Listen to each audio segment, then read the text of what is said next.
Assalamualaikum warahmatullahi wabarakatuh. Waalaikumsalam warahmatullahi wabarakatuh. Bismillahirrahmanirrahim. Alhamdulillahi rabbil alamin. Wal akibatu lil muttaqin. Wala udwana illa 'alal zalimin.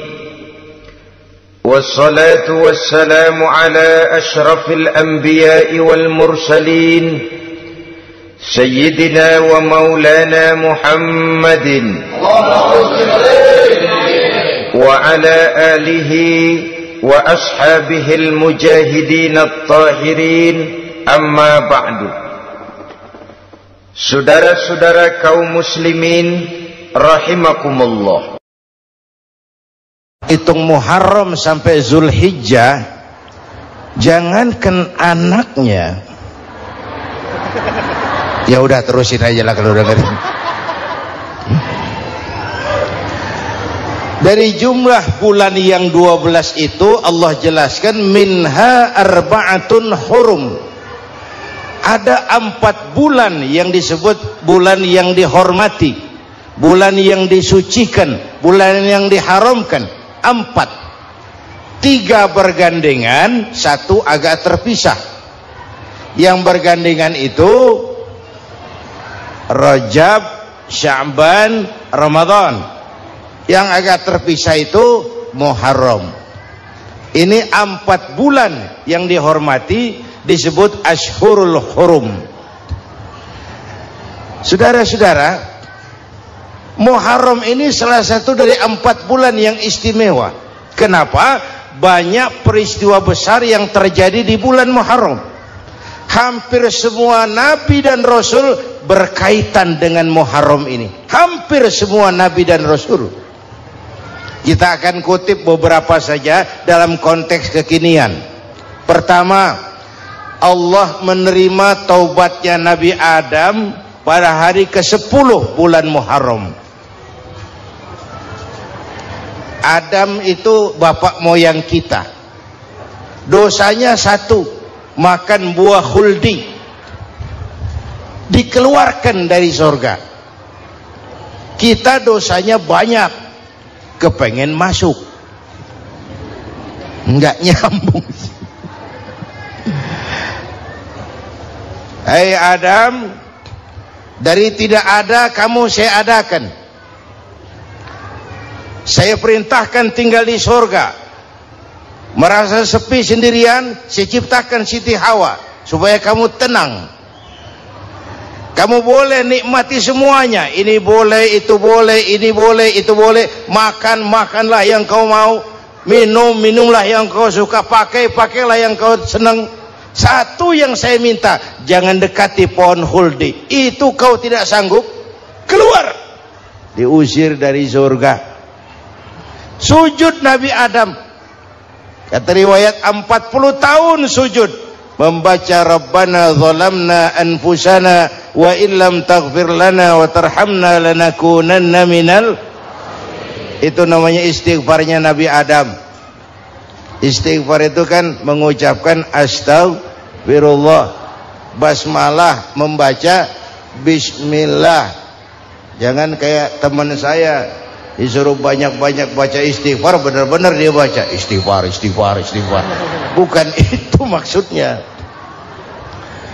Nah, maka salah satu amalan yang sangat dianjurkan di bulan Muharram ini memperbanyak istighfar. Tidak ada orangnya yang tidak. Ayo jujur, ini yang kumpul di sini ini semua, ada nggak yang nggak punya dosa? Yang merasa nggak punya dosa, ayo ke depan. Ada? Tidak ada. Setiap kita, entah kecil entah besar, sengaja, terlupa, pasti mempunyai yang namanya khilaf dan salah.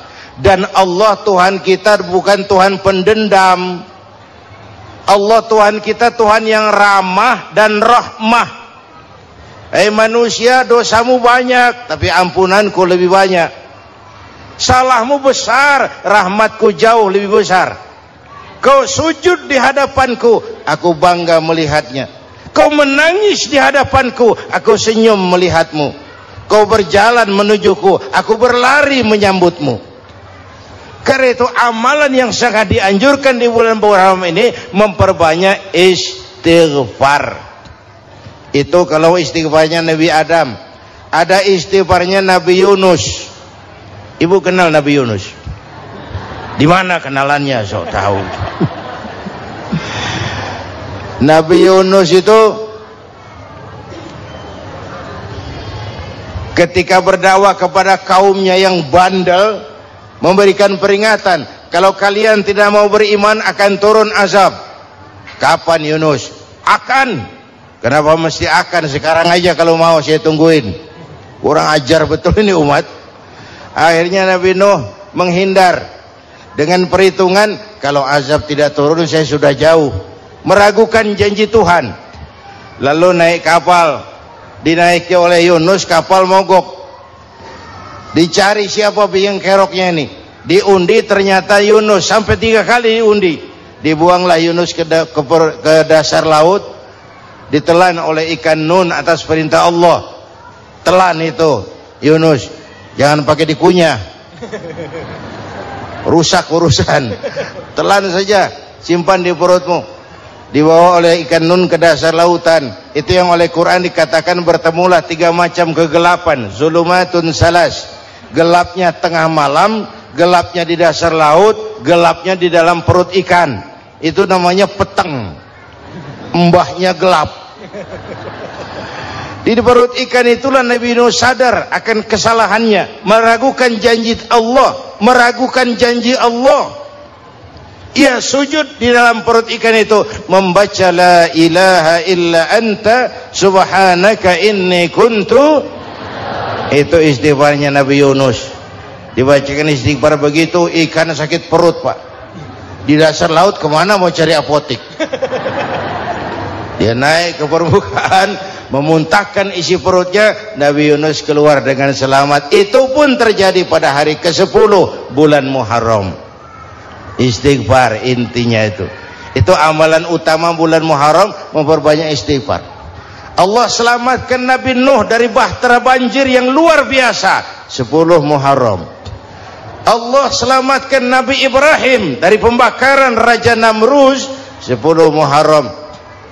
Setelah Nabi Ibrahim itu menghancurkan berhala-berhala, Abrahat pulang mau ibadah, lihat Tuhannya berantakan, marah besar.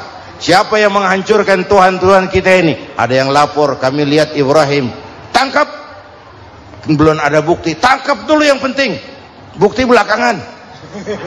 Tangkap. Wah, dikerahkanlah aparat, tangkap Nabi Ibrahim. Disidang langsung oleh Abrahat, oleh Namrus maksud saya.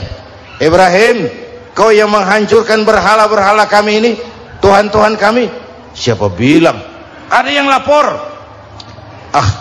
Saya dengar enggak semua berhala itu hancur. Ada yang paling besar, angkat tangan, saya lihat ada kampak di tangannya. Barangkali yang besar itu iseng tuh. Bapak, yang kecil-kecil ditampakin. Yang saya cintai, tanya aja sama dia. Sebagian kecil tentang Nabi Adam, Nabi Ibrahim, dan Nabi Yunus berhala. Tapi saya belum menceritakan tentang Nabi Nuh tadi. Disembah. Mengulang kaji. Gila mana Nabi Nuh, salah seorang rasul yang masuk ulul azmi. Kurang ajar kamu Ibrahim.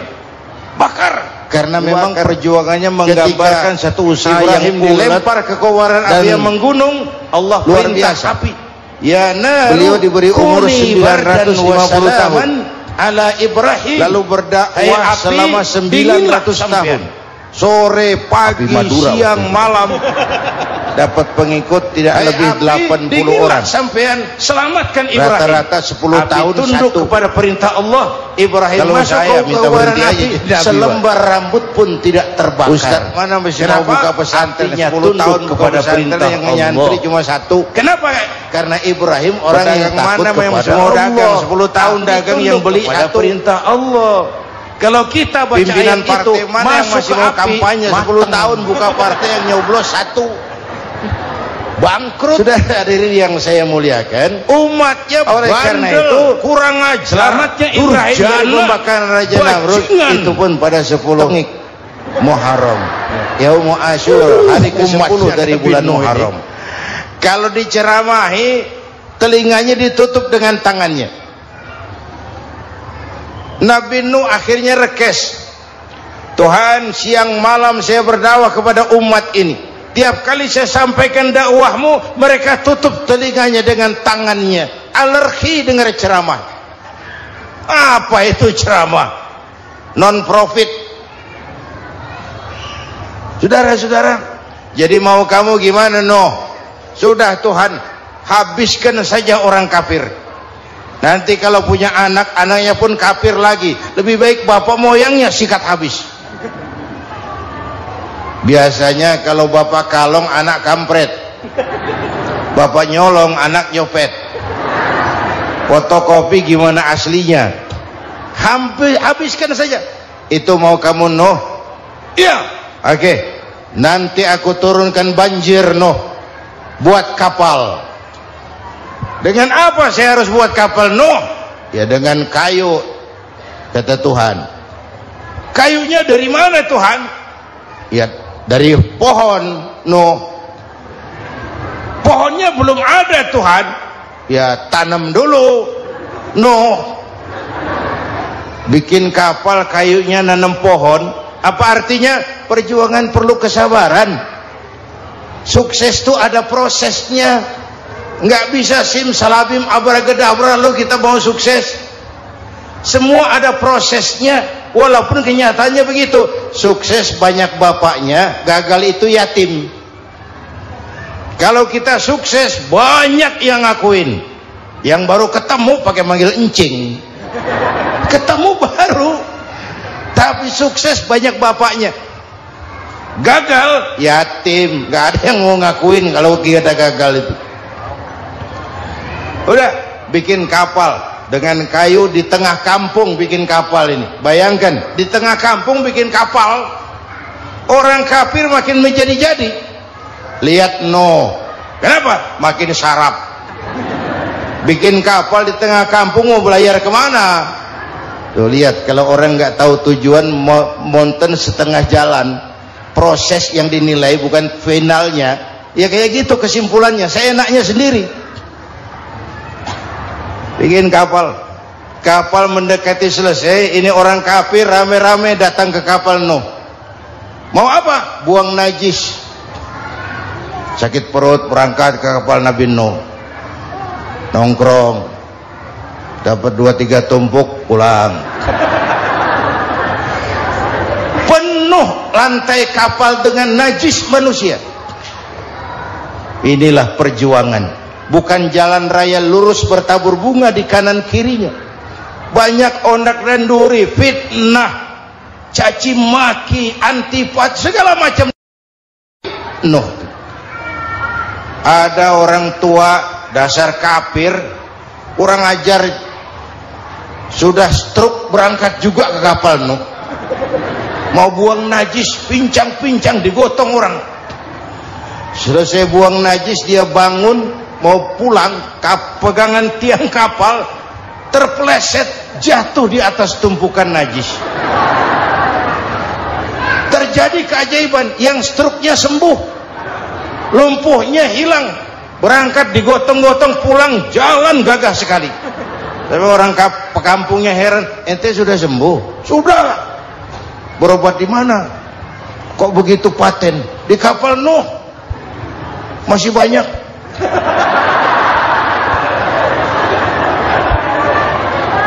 Yang berasa perlu obat bawa rantang, ambil bersih lagi geladak kapal itu. Sudah selesai Nuh? Selesai. Oke, kau orang yang beriman bersamamu, binatang serba sepasang, naik Nabi Nuh, naik orang beriman, naik binatang serba sepasang. Ini cikal bakal penyelamatan manusia, Pak. Naiklah orang beriman, sudah naik semua, Nabi Nuh kontrol. Ini contoh buat kita, kontrol. Sudah naik semua teman-teman? Sudah. Pemimpin yang baik bukan cuma terima laporan di belakang meja. Laporan itu yang mana juga bagus. Sama juga kampanye. Kampanye yang mana juga merdu. Kalau aja yang dihitung. Pernah ada calon bupati kampanye janji, kalau saya berhasil kita akan banyak bangun jembatan di daerah kita. Rakyat tanya, Pak, nggak ada sungai di kampung kita, Pak. Dia bilang, sungainya kita bangun sekalian. Udah kadung janji, mana pula orang mau bangun sungai itu. Saudara-saudara, kontrol.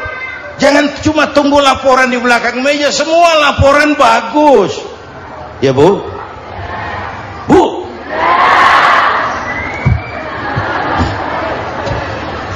Nabi Nuh kontrol. Sudah naik semua? Sudah Nuh. Pulan bin Pulan naik? Naik Nuh. Paimin bin Tukijo? Naik. Kami lihat naik. Ada orang Jawa juga kayaknya? Ada.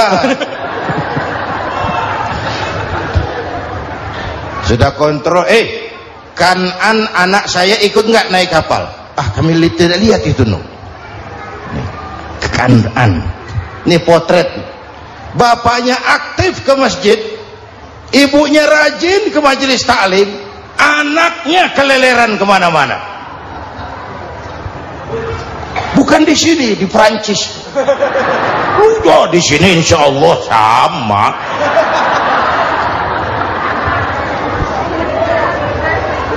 Nuh karena sayang anak, Nuh karena cinta anak, Nuh karena tanggung jawab anak, cari naik ke atas kapal.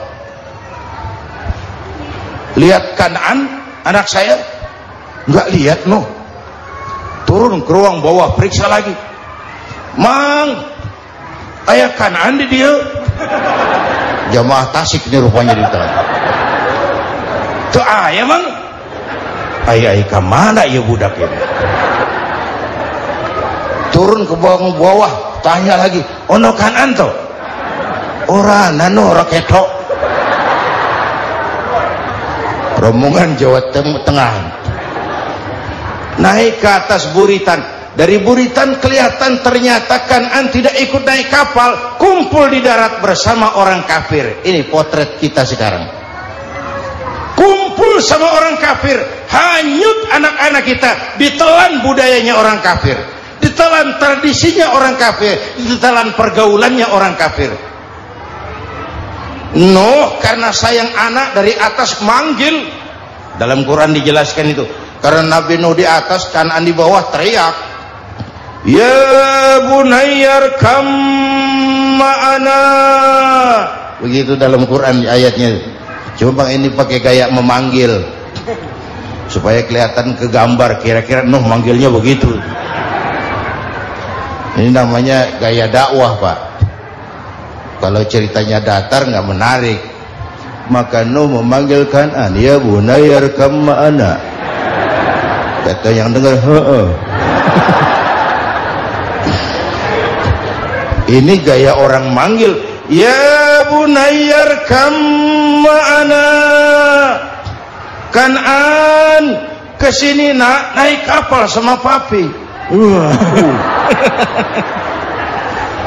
Kata Kanaan di bawah itu, enggak mau papi, John di sini saja. Kata Nuh, jangan nak, Allah sedang murka, akan turun banjir.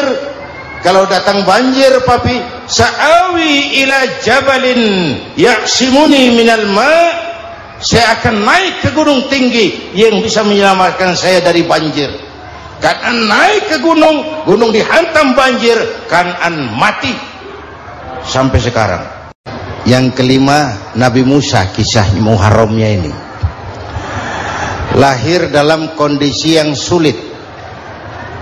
Karena Fir'aun mimpi akan lahir seorang anak dari keturunan Bani Israel yang akan menghancurkan kerajaannya. Kata Fir'aun, sudah lahir belum anaknya? Belum. Kalau gitu mulai malam ini laki-laki dilarang bergaul sama istrinya.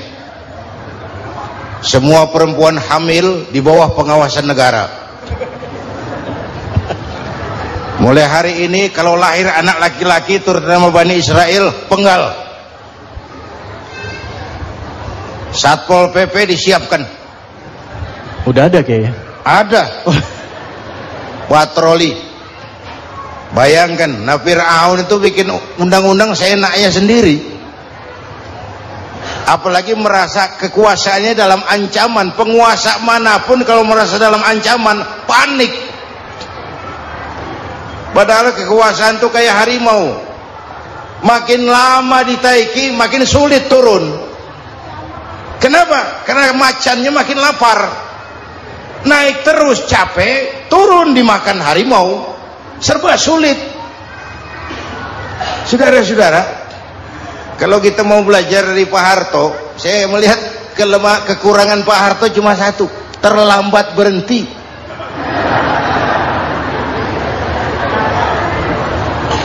Terlambat berhenti. Di sekelilinginya banyak tukang jilat, tukang semir. Pak, kalau tidak ada bapak kami bagaimana, Pak?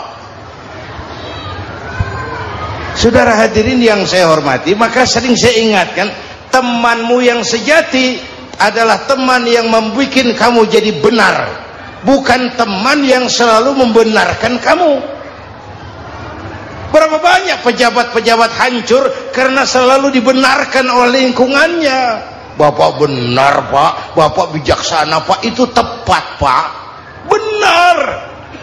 Buang angin pun kata kelilingnya, oh Bapak sehat. Temanmu yang sejati, teman yang bikin kamu jadi benar, bukan teman yang selalu membenarkan kamu. Bapak Ibu hadirin yang saya hormati, tapi kehendak Allah terjadi. Lahirlah Musa. Bayinya dihanyutkan di sungai Nil. Bayi sudah menderita, dihanyutkan di sungai Nil. Dan akhirnya besar di lingkungan istana Fir'aun. Diriwayat oleh Ratu Aisyah, perempuan Fir'aun, setelah mulai berjuang, terjadilah itu. Musa dan pengikutnya dikejar oleh Fir'aun. Sampai di tepi laut, Allah wahyukan Musa, lempar tongkatmu ke laut. Dalam kondisi darurat, mukjizat tiada jalan. Kondisi darurat. Kalau tidak, mukjizat itu maunya Allah, bukan maunya Nabi. Nabi nggak kuasa. Allah yang mau. Tapi hidup Nabi bukan mukjizat, manusiawi. Tidak mentang-mentang ada mukjizat tongkat, tiap sulit main tongkat, nggak usah berjuang kalau begitu. Itu darurat menyelamatkan umat. Tongkat dilempar ke laut, laut terbelah. Laut terbelah.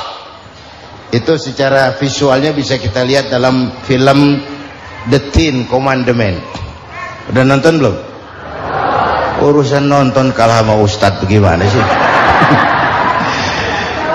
Ten Commandments, 10 firman Tuhan. Tekniknya bagus loh. Bagaimana laut terbelah. Musa lewat. Fir'aun mengejar. Musa sampai di ujung sana. Fir'aun masih di sama tengah perjalanan. Laut nutup kembali. Laut menutup kembali. Fir'aun tenggelam. Cengap-cengap di lautan. Begitu nafas sampai di tenggorokan, Fir'aun sambil cengap-cengap itu, amantu bi Rabbi Musa wa Harun. Duh, kalau begini mah saya juga percaya sama Tuhannya Musa. Malaikat maut jengkel, goblok loh. Terlambat sekarang. Ditenggelamin terus. Modar. Musa selamat. Fir'aun mati.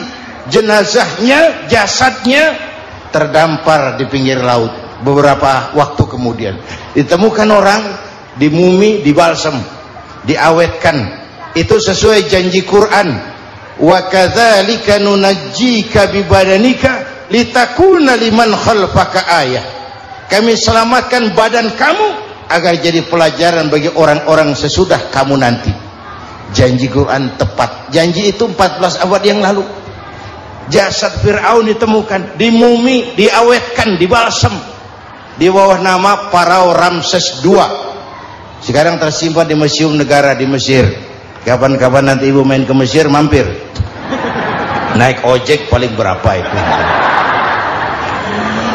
Orangnya tinggi, hidungnya mancung, pokoknya pantaslah jadi Fir'aun. Selamatnya Musa di kejaran Fir'aun di ujung sana itu terjadi pada hari ke-10 bulan Muharram, yang oleh orang Nasrani diperingati dengan hari raya Paskah. Mereka melaksanakan puasa, mensyukuri nikmat keselamatan dari kejaran Fir'aun. Makanya kalau kita ikut puasa di bulan Muharram bukan mengikuti syariatnya Nasrani, salah. Karena Nabi mengajarkan, itu sumbernya, bukan ikutan sama ibadahnya Israel. Tapi memang agama ini kan merupakan mata rantai. Datang Rasul baru melengkapi Rasul sebelumnya, datang Rasul baru melengkapi Rasul sebelumnya. Mata rantai yang berkaitan. Setelah Muhammad selesai, selesailah tugas Nabi dan Rasul. Selesailah misi Nabi dan Rasul. Tidak ada Nabi lagi sesudah Nabi Muhammad. Itu harga mati, titik. Gak ada kompromi. Siapapun sekarang ini nggak datang ngaku jadi Nabi, wajib tidak percaya. Wajib tidak percaya. Tapi kaitannya memang, kita bilang Nasrani, orang bahasa Arab, bahasa Ibraninya Nazaret, Nasiroh, Nazaret. Itu beda dialek. Kita Daud, dia David.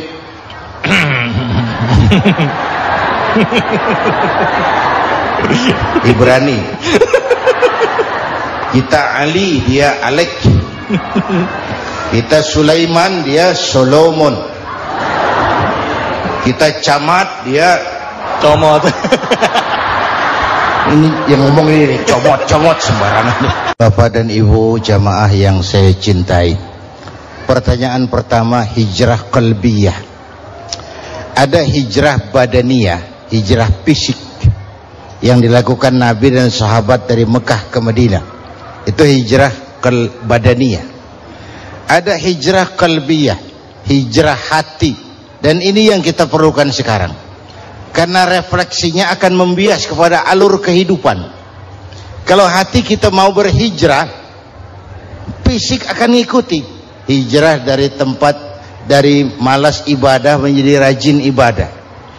Hijrah dari maksiat kepada yang ma'ruf, dari berpecah belah menjadi bersatu.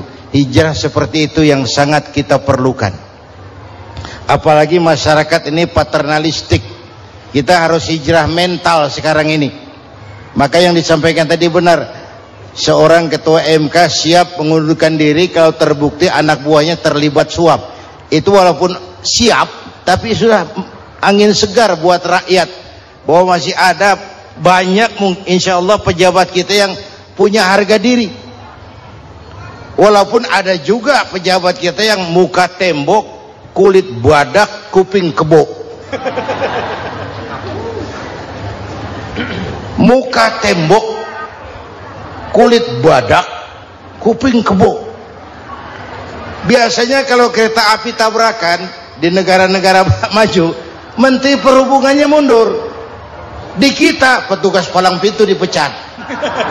Jauh sekali menteri sama petugas palang pintu. Yang benar-benar diadili yang krocok-krocok, kopral-kopral itu. Padahal hadisnya jelas, ar-rashi wal murtashi finnar. Yang nyuap dan yang nerima suap, dua-duanya neraka. Kasus potret belakangan ini, yang nerima suap, yang diuber, yang nyuap aman, yang nyuap aman, yang korupsi pajak dikecil-kecilin, yang ngemplang pajak aman. Padahal ngemplang pajaknya triliunan, padahal dia sudah dikasih fasilitas oleh negara mengelola sumber daya alam negara yang artinya milik rakyat. Dia harus bayar pajak, uang pajaknya dikumpulkan bagi sebesar-besar kemakmuran rakyat. Itu tindakan merugikan rakyat. Karena itu betul, saya setuju, hijrah qalbi yang perlu kita lakukan sekarang. Hijrah hati. Kita ini bangsa Indonesia, seperti timnas. Timnas sekarang anak-anak muda sudah berani pakai baju PSSI. Iya. Kenapa? Menang. Coba kalau kalah terus, nanti menang. Tapi bangsa Indonesia itu memang seperti timnas, namanya kesebelasan. 11 orang. Walaupun ada pemain bintang, ya ada presiden, gubernur, menteri, itu bintang-bintang. Tapi bintang baru ada artinya kalau dibantu 10 pemain yang lain. Cristiano Ronaldo, siapa itu? Penyerang tengah Real Madrid, bintang. Lionel Messi, siapa lagi itu? Barcelona, bercelana.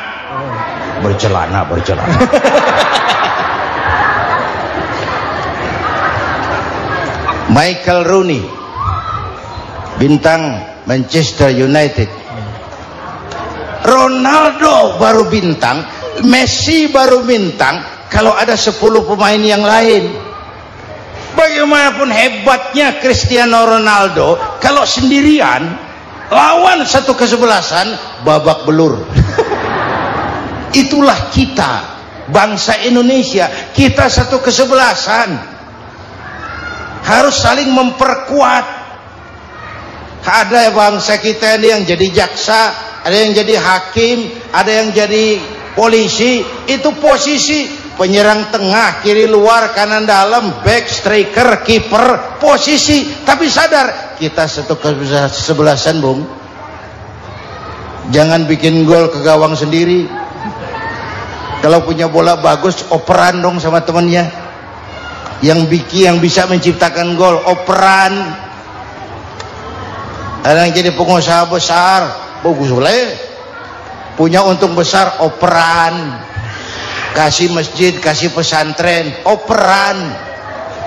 Ini kesebelasan kita kalau punya bola, pelitnya setengah mati, Pak. Nggak mau ngoper. Bawa sendiri, mending bikin gol. Enggak. Kita ini satu kesebelasan. Satu sama lain harus saling memperkuat. Bahwa ada penyerang tengah, kiri, itu si posisi. Tapi kalau memang peluang memungkinkan, ayo dong operan.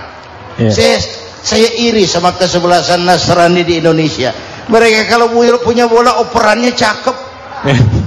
Gereja cepat selesai, rumah sakit Kristen cepat selesai. Kenapa? Operannya bagus. Kita ini kalau punya bola bawa sendiri, nggak mau ngoper. Maka masjid nggak selesai-selesai, madrasah banyak yang bocor, rumah sakit Islam kalah bersaing. Kenapa? Operannya berat. Ayo menyadari kita ini timnas, satu kesebelasan. Jangan menjegal kawan seiring, kawan sendiri dijegal.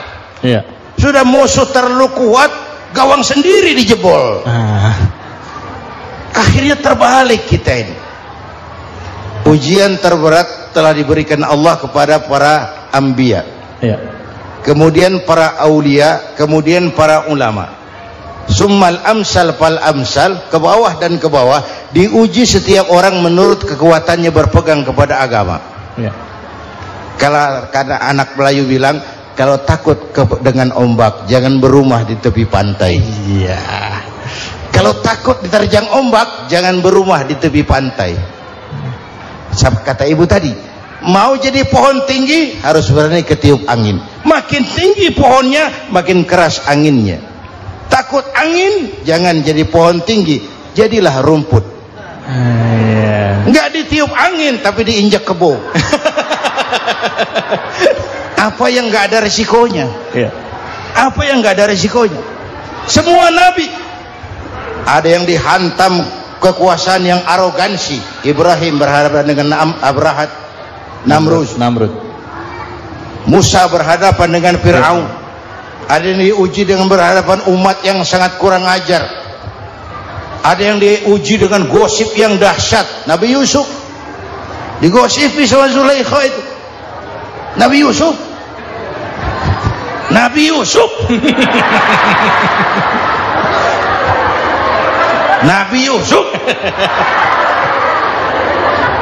Ya. Yang namanya gosip itu kan menyebarkan keburukan orang.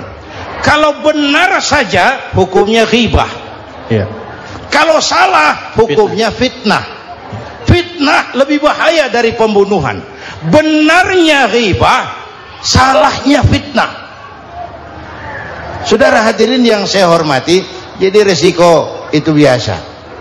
Tidak ada yang tanpa resiko. Kalau takut ombak, jangan berumah di tepi pantai. Tinggal bagaimana kita menyikapinya. Kalau kita dewasa, ini bagian ibadah saya kurang. Mungkin karena dia omongin orang, tambah pahala saya. Mungkin karena dia omongin orang, tambah pahala saya. Maka saya ngadapi gosip sepatah pun saya nggak ngomong. Saya cicing. Saya percaya masyarakat itu punya filter. Amin. Saya percaya Tuhan itu nggak tidur. Demikianlah apa yang telah disampaikan oleh almarhum Kiai Haji Zainuddin MZ. Semoga bermanfaat. Selamat Tahun Baru Islam 1 Muharram 1441 Hijriah. Salam untuk umat Nabi Muhammad di penjuru dunia. Wassalamualaikum warahmatullahi wabarakatuh.